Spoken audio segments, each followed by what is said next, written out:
Thank you so much for coming and being with us, Jake. We are impressed with the ukuleles you brought to share with us. And you're building up there in Canada. What part? Alberta. Alberta. Just north of a place called Calgary. Heard of that place. It's where the world's largest outdoor show is. Calgary, Alberta. Calgary Stampede. Outdoor what? It's the largest outdoor show in the world. Oh, outdoor. Wow. Yeah. Dang. So Lots of cowboys. how much people like come to the show annually? Boy, that I don't know. But they're doing a count. I think I remember something like 150,000 people a day Oh, jeez. through the show. So it's a huge event. It's a lot Mostly of people. based on cowboy stuff. Okay.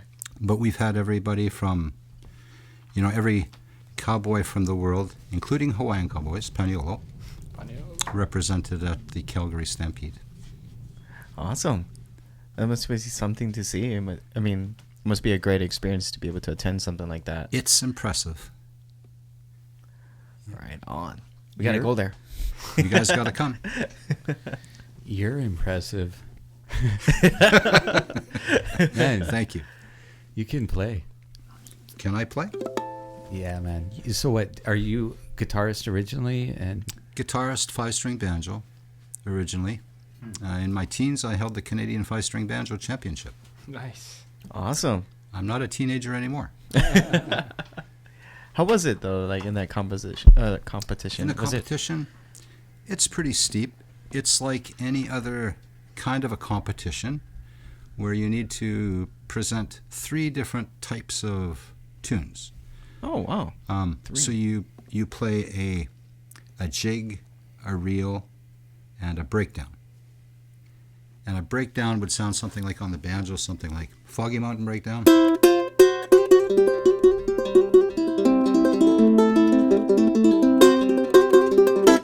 So that's banjo on the ukulele. That's cool. Pretty convincing. Awesome.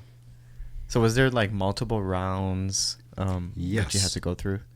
So you want to be able to have at least 9 tunes to present, because there's usually 3 rounds of competition. Wow. And then they all go into a finalist in the age category. So I was under 18, so I went in the open under 18 class. And then the last time I held it, I was 18.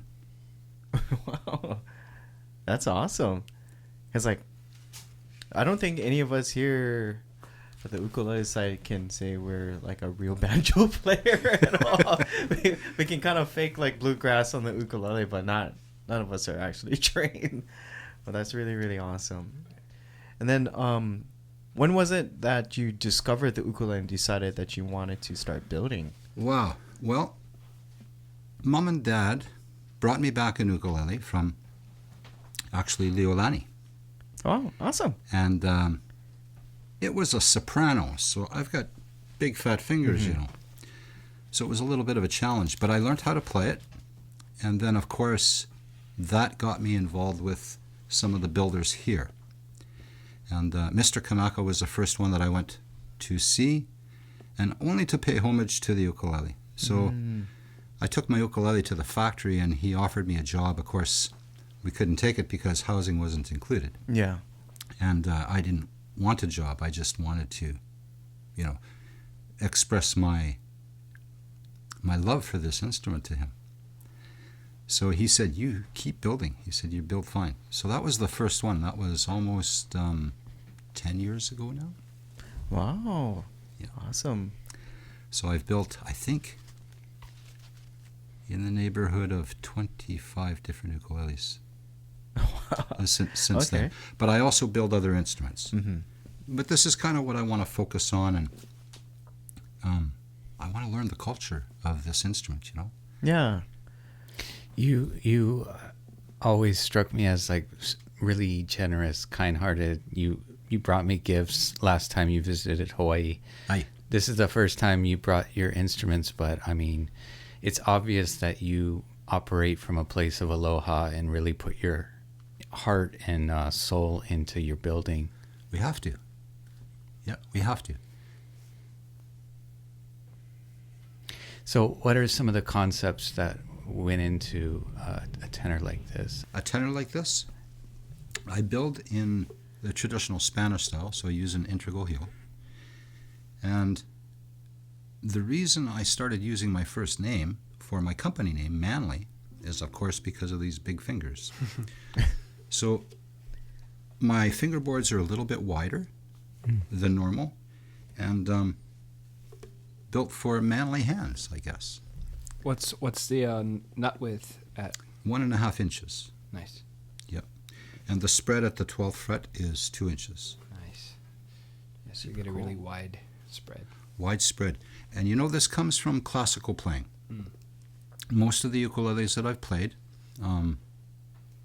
only a couple have had the width that I liked. And you know, playing literally thousands of ukuleles, dragging my family from ukulele store to ukulele store, including the ukulele site, just being blown away by all of the creativeness that is here in Hawaii. This is where the ukulele started. So of course I came to study here. And the more I played, it kind of formed in my mind what I wanted to build as a builder. Right. So I went home, I was building a guitar for a friend, a classical guitar, and all the scraps from that guitar I used to build my first ukulele in the specs that I thought would fit my hand, and it was a good recipe. Right. The instrument's not pretty. I used lacquer. I didn't use any pore filler, so it's a very open instrument and light. And I built it out of sapelli, cedar top, red cedar top. Wow. So it's really punchy. Yeah. But the sapelli gives it this nice warm feeling. And I used snake wood for the fingerboard and the bridge. Nice. Awesome. Yeah. I noticed with snakewood, you can get some really, really nice color and contrast to the other woods that's used to build the instrument. Yes. This piece of snakewood looks just like a piece of gaboon ebony. Oh, wow. It's super black. It had a very small little black, brown, orange streak through it. Yeah. And once I sanded it, that kind of disappeared. Oh, no. Wow. So it was only a very small little line that was on the top of the fingerboard. It's pretty much black. Okay. You still have that one? I still have that one. Yeah, Nice. it's not going anywhere. First one is like... First one. Yeah. First one is the most special. And my neck is a little chunkier than the ones I'm building now, for sure. Like more of that baseball bat feel. Yeah.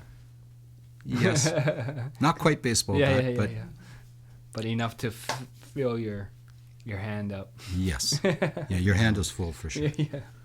Hey, Zach, do you have your phone on you? Yeah.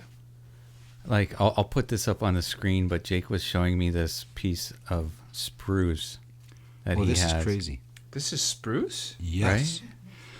You call that rainbow spruce? Well, that's what the mill is calling it.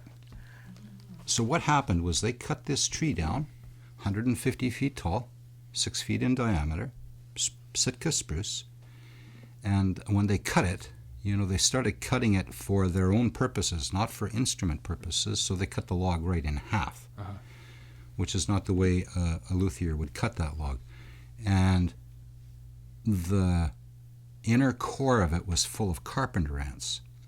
So this color comes from their excrement. The tree was still alive.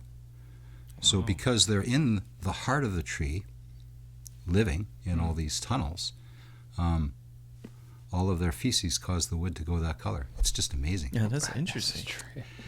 And the tap, you know, when you There's tap... got to be a prettier way to say it. a tap, well, there has to be. See what shit can do?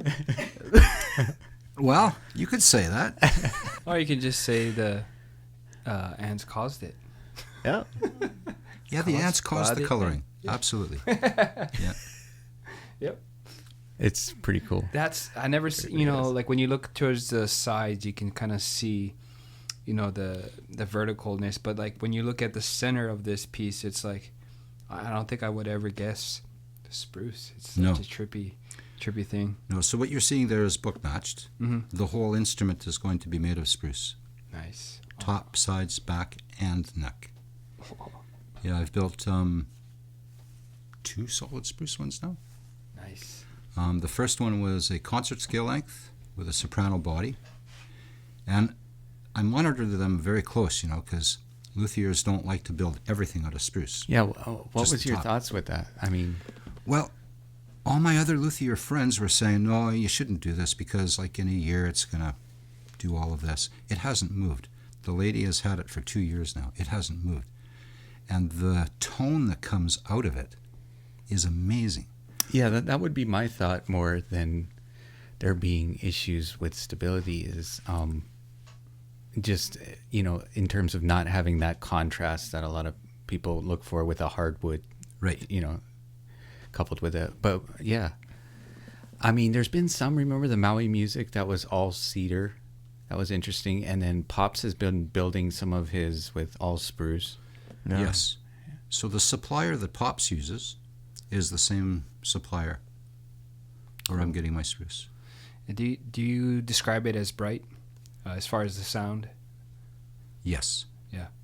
So like you wouldn't probably say warm with the all spruce. No. Although it's not as bright as the Cala thin line. Oh, right, because the thin line is extra. Yeah. So even though it's bright, Uh-huh. it's more like the treble on this Koa one. However, this lady put a low G on it, and the low G is pretty warm. Right. You kind of spruce takes what you give it, and it just like makes it a nice clear sound. Yeah. But I'll tell you what about spruce. The all spruce is louder than any other instrument I've Oh, played. I bet. It's like violins, right? Aren't Yep. violins like all spruce?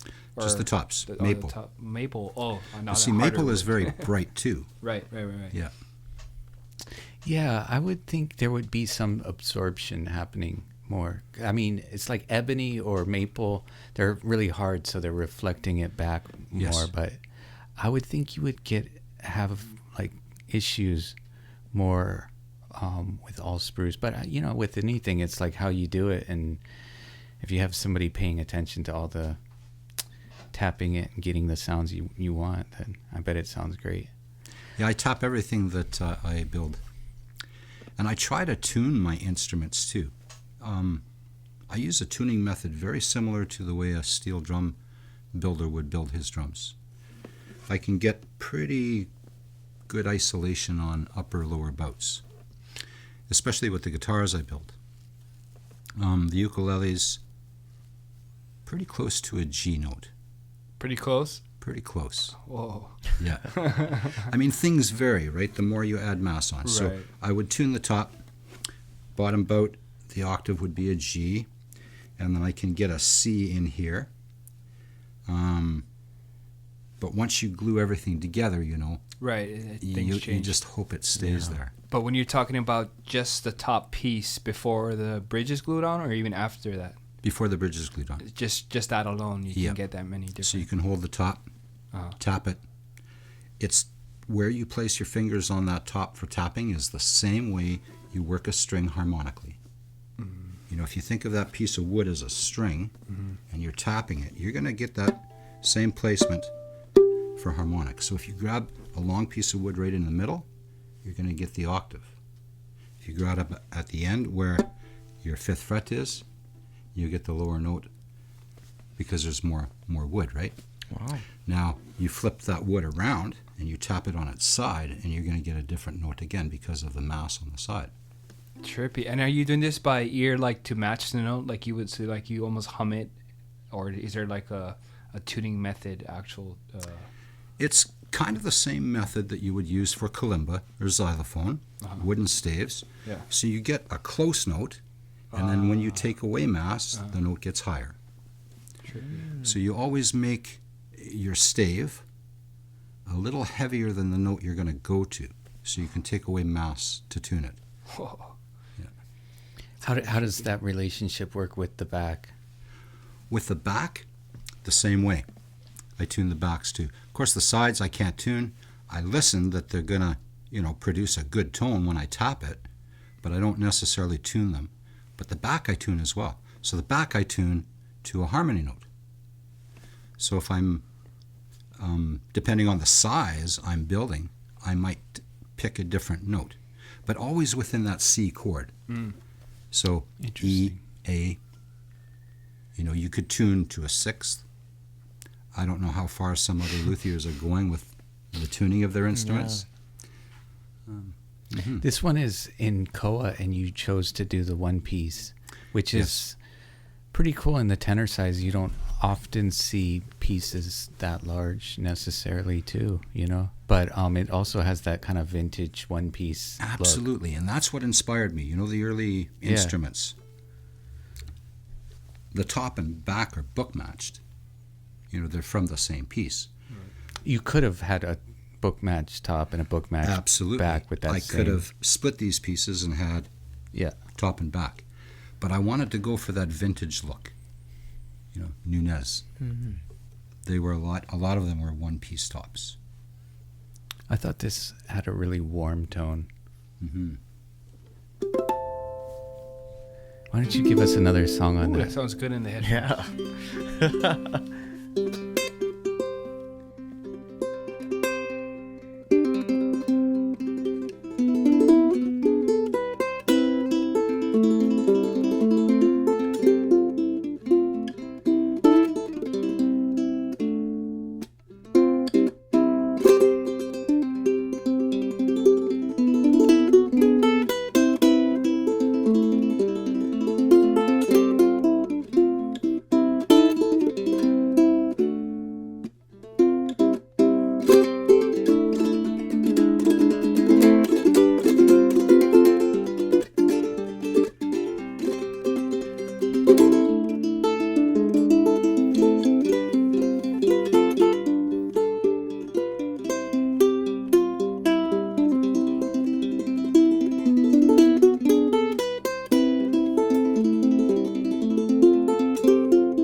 This guy, go figure. It's the kind of people that like don't play in front of you.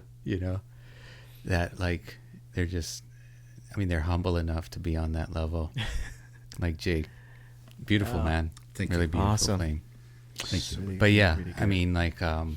I hadn't heard you play until we just started setting up for this podcast. I'm just like, dang. Really Andrew's like, I don't know if we should. No, it's like we'd been you don't know. We talked before, and you hadn't like played in front of me, and It's true. I got two great players here, so I'm just like, we'll see how it goes. These guys You are sit great down and players. it's just like, dang. Now we don't have to do the sound samples anymore. Nah, it's so nice to meet, people from around the world that are playing ukulele on this level, and you're building and playing on this level. So big props to you. And I'm super glad that we featured you. Thank you, Andrew. Thank you. And play some more. Yes, please, please. Okay, I'll play this Mom and Pop's tune. It's called the LMN Strut. So you guys remember the coffee commercial, Yeah. Nescafe?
really good. Man, your fingers move fast for them big fingers. Manly fingers. Manly fingers.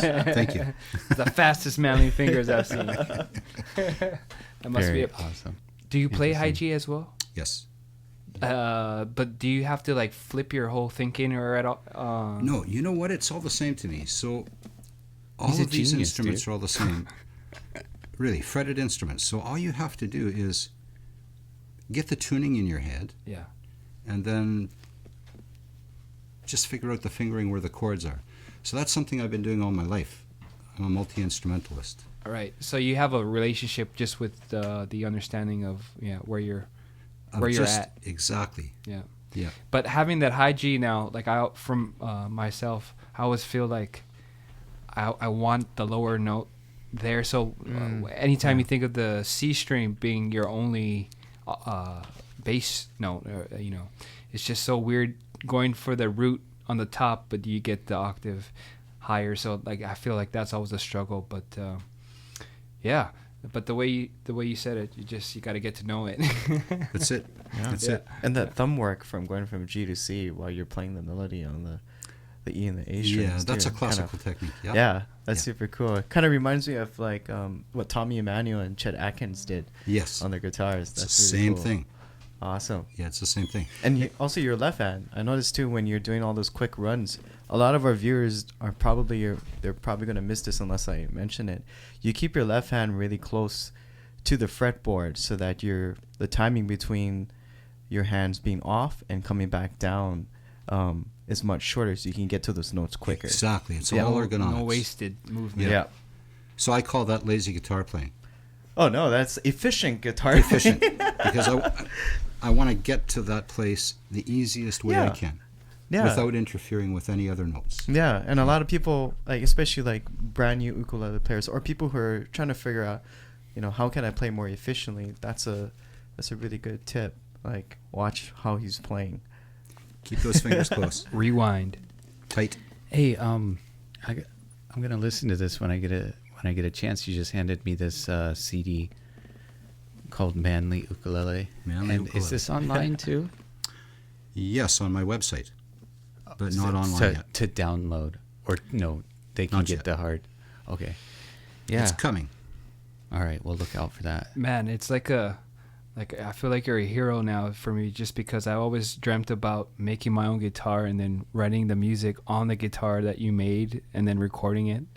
It's like the full That's scope. what I did. Yeah, that's so awesome. No, did you plant the tree? That no, I'm not old enough. I know, right? Yeah. Oh, that's so awesome, man. But So great.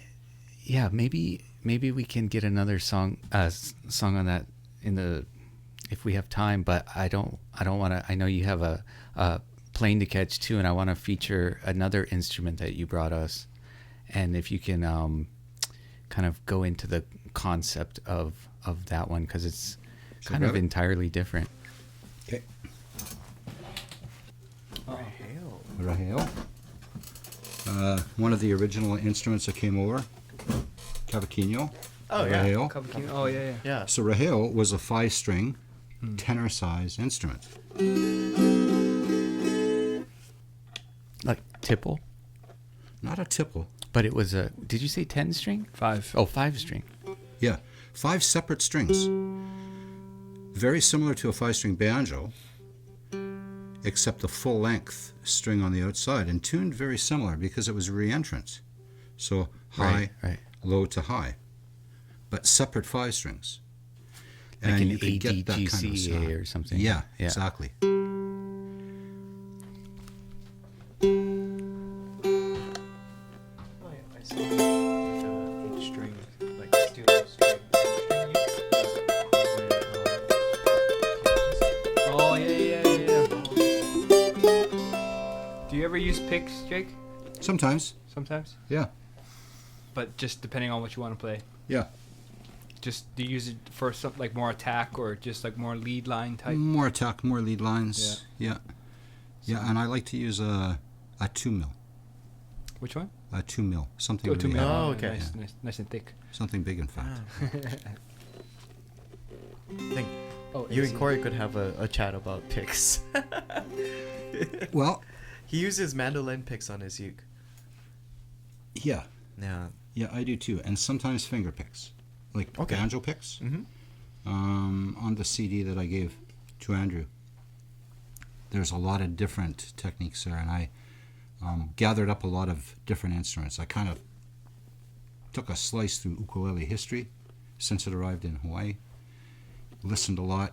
I love the old time stuff, you know, like that kind of stuff. Yeah. Like driving almost Yeah, Celtic like almost players. Dixieland, frantic stuff, to like the stuff that you guys play, the nahi nahi stuff, to I'm just looking at the back of your CD here.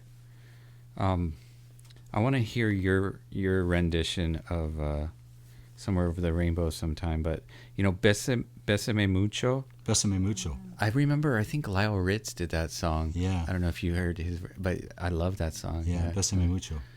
There are lots of good stuff on here. I can't wait to listen. Yeah, I normally sing it when I do a concert now. And this was heavily produced on this CD.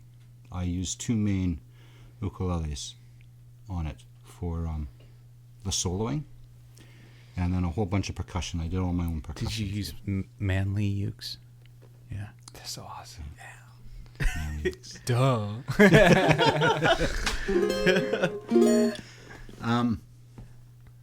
I think I could do Somewhere Over the Rainbow on this.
Sorry, guys, I fell off.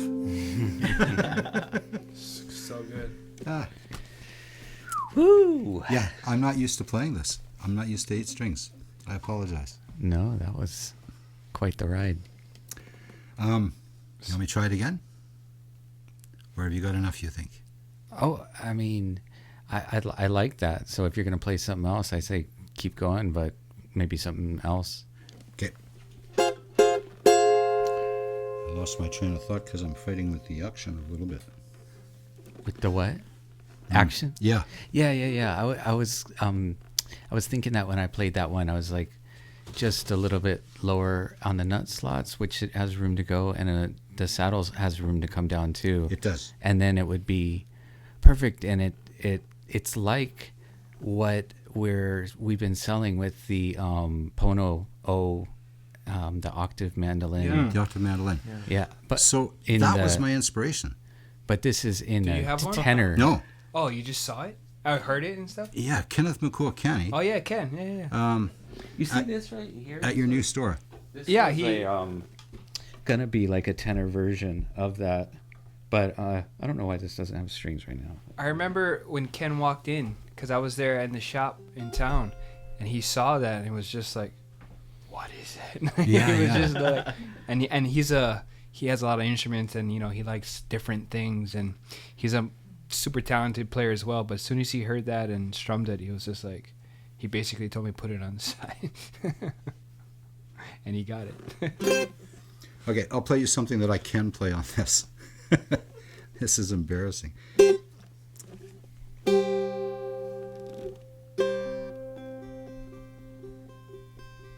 Here's that Chet Atkins thing.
Very cool.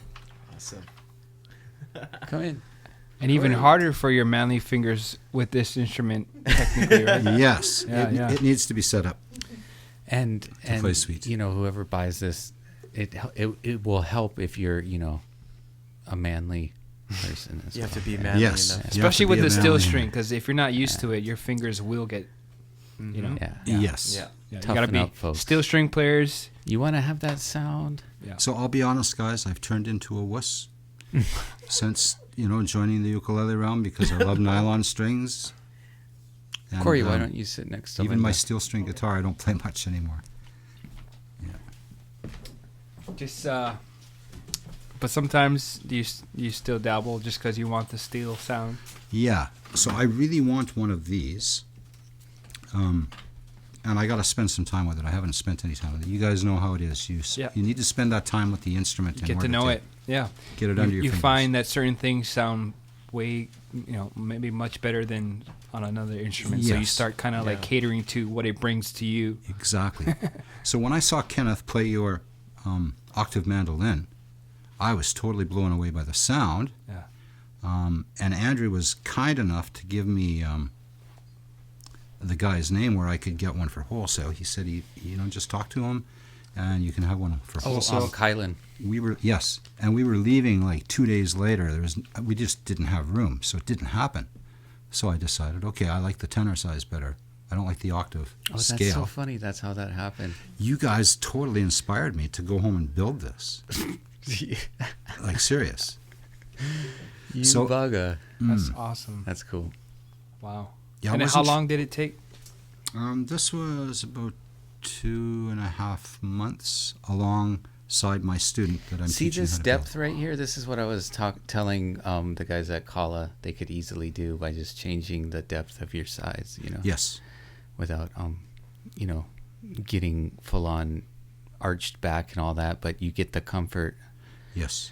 Is that why you chose that more shallow depth? That's exactly why I chose that. Yeah. And it kind of lends itself to that bright sound you're going to get with like a steel 8 too. Absolutely. Yeah. Yeah. Real immediate response. Awesome.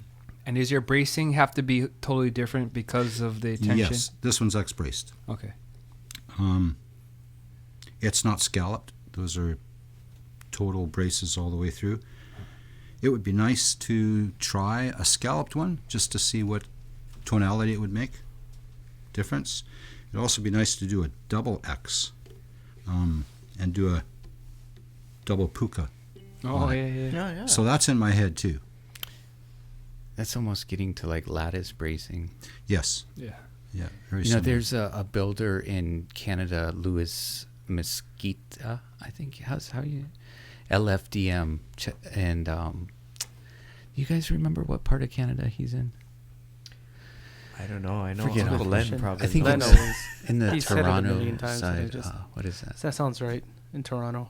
Yeah, but fantastic builder. So, but yeah, I mean, I'd like to get more tenors from you too in different woods, because like that 8-string there, I don't know. Sometimes it doesn't show up that great in the cameras or whatever, but it's got really nice bear claw. You know, like It really I does. bet you got tons of amazing spruce up where you are, and all kinds of other, you know, like all of these tone woods, you know. Absolutely. And the spalted maple, I have some more of this too. Wait, even the sides is maple as well. Sides, back, and neck are all spalted maple. That That is is some nice Gorgeous figure. cuts of wood. Yeah. Jeez. Cuts of woods, Now, I should say. there is some Hawaiian wood on here. The centerpieces, the two dark woods, is pheasant wood. And the binding is koa. And the head plate is koa. And the bridge plate is koa. Oh, trippy. Yeah. Hiding Traditionally, I under there. use maple or rosewood, but there's nothing wrong with koa. It's pretty stable wood. Oh yeah, for sure. It can vary too. Like some pieces are pretty dense; they'll get Absolutely. close to, This was dense stuff. right. It was very hard to sand. Yeah, Very it's similar to what you get from a maple piece or something Yeah. like that. Yeah. Yep. We're gonna be putting these tenors up on our website, so we'll also do some more sound samples. But man, I want to get another song with you on the 4-string regular tenor before you guys have to head out too. Okay. So I'm now tuned F, C, F, G. and G. Good ears. I feel like people in Canada and people in Hawaii like That's my favorite. share like a common kind of like, I don't know, What kind of tuning lots is of this? kind people. Manly you know. tuning. It's an F. Oh. It's a manly tuning. It's like one of my favorite things to do is just untune it and find something that sounds good and then noodle around. Yes. Is that what happened with this, or you knew No, how actually, to get the F? this is called sawmill tuning on the 5-string banjo. So you've heard of frailing. Yeah, Frailing is mostly done on an open G, but you can frail. It's a banjo technique.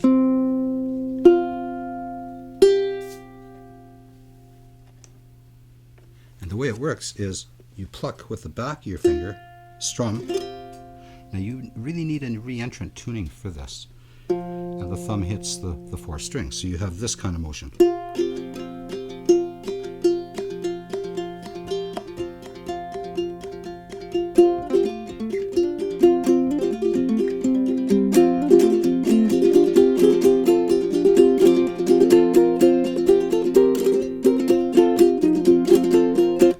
So that's a frailing Wow. technique. Wow. But I'm not going to frail it. I'm going to pick it.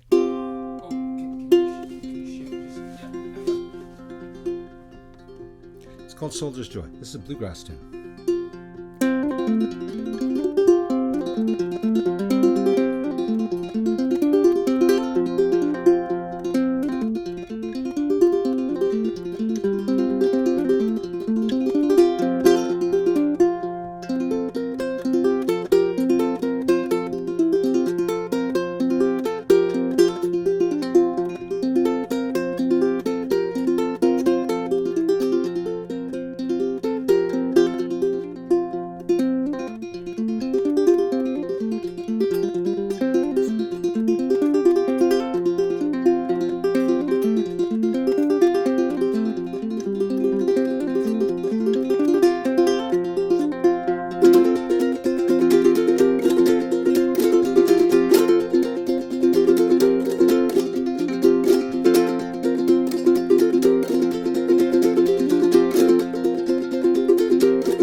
down. Yeah. Cool his fingers down. That was super cool. Wow. That was awesome. That was insane. D'Angelo on the ukulele.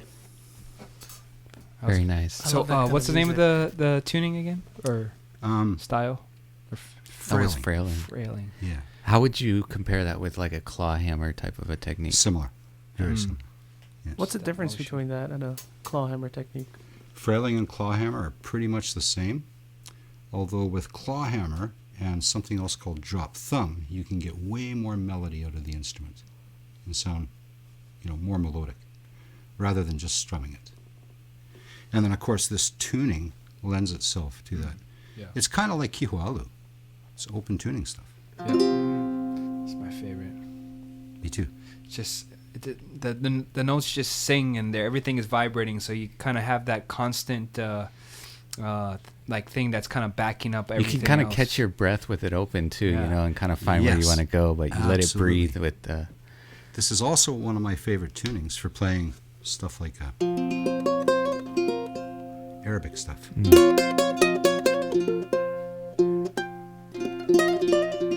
Oh, what mode is that? What mode is that called? Have you ever played a fretless uke? Oh, Phrygian. I should get him to try to do our sound sample. I'm like, somebody's got to You do should a good try sound sample that for. song on the fretless Bohanum. You guys have Do a we get fretless? Yeah. We do. I mean, Oh, this is crazy. I might cut this out, but. It's almost ridiculous how on point you have to be, because you just like move the angle and the whole thing's different. It's like if you could strum a violin that's tuned like an ukulele. I mean, that's the best explanation.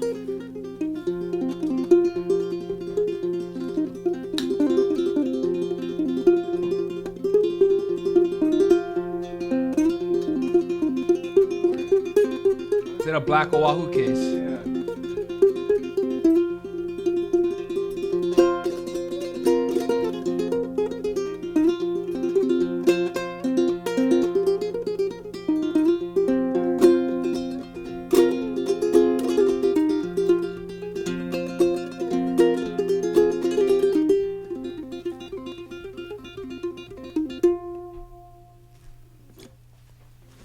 Damn. F sharp. So this is where an oud is tuned. F sharp to F sharp. To A. Probably just slip. I think we had it at standard, but Did you? but it might resonate best. yeah, if it does, if it sounds good like that, then cool.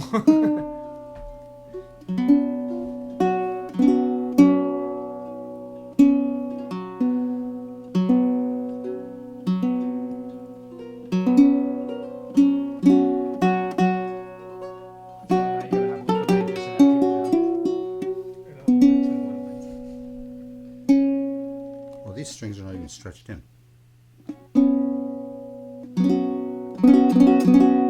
No one could play it more than 10 minutes.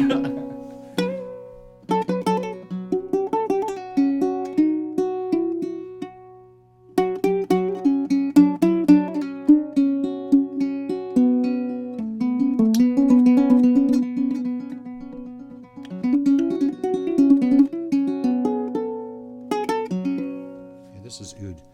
So I'll play you a makamat. Hafla makamat.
That's the best I heard it yet. That was the best I heard it yet. Holy crap!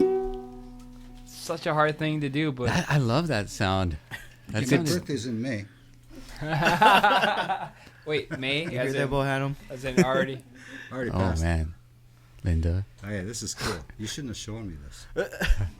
Yeah, it sounds so cool. You could tell you really know your instrument Man. when you could pull it off with something like that, because you know, like, you need to be pretty accurate to really make it sing in the way that you just did.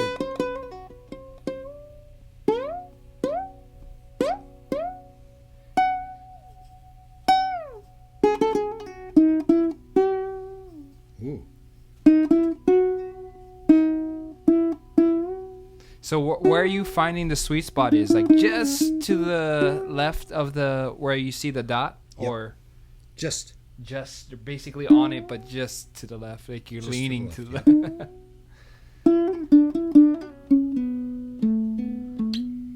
Boy, this is a beautiful instrument. Actually, that would probably That sound good in that sounds so tuning too, nice. huh? Oh, yeah.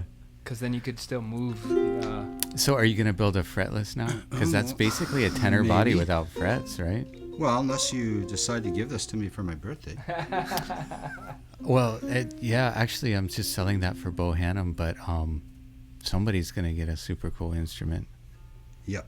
and And if it's pickup ready as well. if anyone's out there feeling generous, I think you should buy it for Jake. I mean, that's my vote.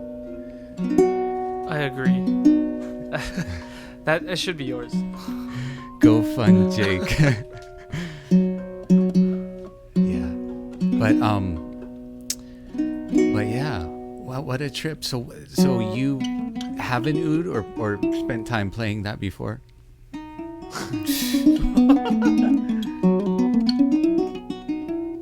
Wait, did you keep it at the F sharp, or did you? Oh, you kept it there.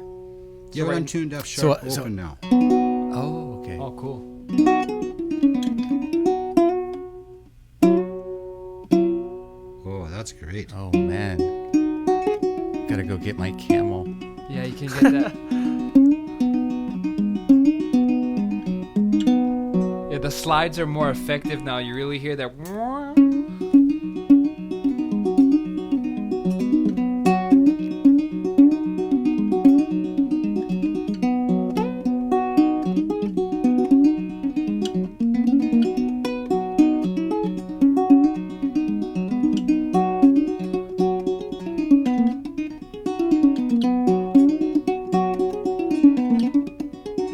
Yeah, that's great. Woo! Dude, blowing my mind. So Jake, you were saying you teach some too. Do you still do that? I do. And so if you guys are in the Canada area, Do you do FaceTime lessons? Well, not yet. Not yet, but will. But, yeah, one day. Yeah. See, that's gonna open up your whole teaching clientele. I'll be. We should probably head her. yeah. Yeah, you guys gotta head out. Seconds of sing speech. That's just my thought.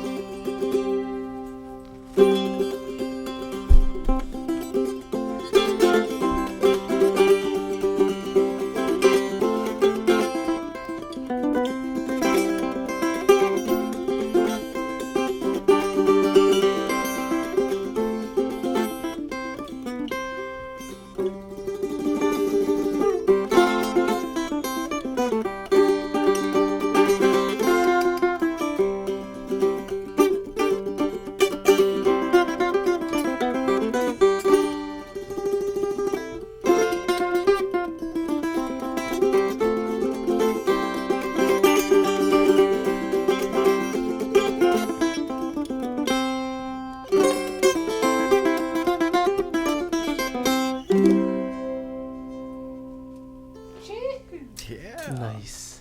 30 seconds. Great way to end the podcast. Man, that was so fun. JakePeters.ca and Manley Ukuleles. Yeah, where can our listeners get a copy of that CD, if possible? Right off I my just gave them site. the address. Yeah, Yeah. there. Oh, JakePeters.ca. No. Put my JakePeters.ca. headphones off. And then look out for these to be listed on the ukulele site soon. Thank you, sir. It's quite the honor. You are a musical genius, and you build a hell of an instrument too. So Thank you, gentlemen. All of you. Thank you, Andrew. we Thanks for expect you being to on our stop by podcast. every time you're in town. Awesome. I will. All right. Don't forget, Manley Ukuleles. Yeah.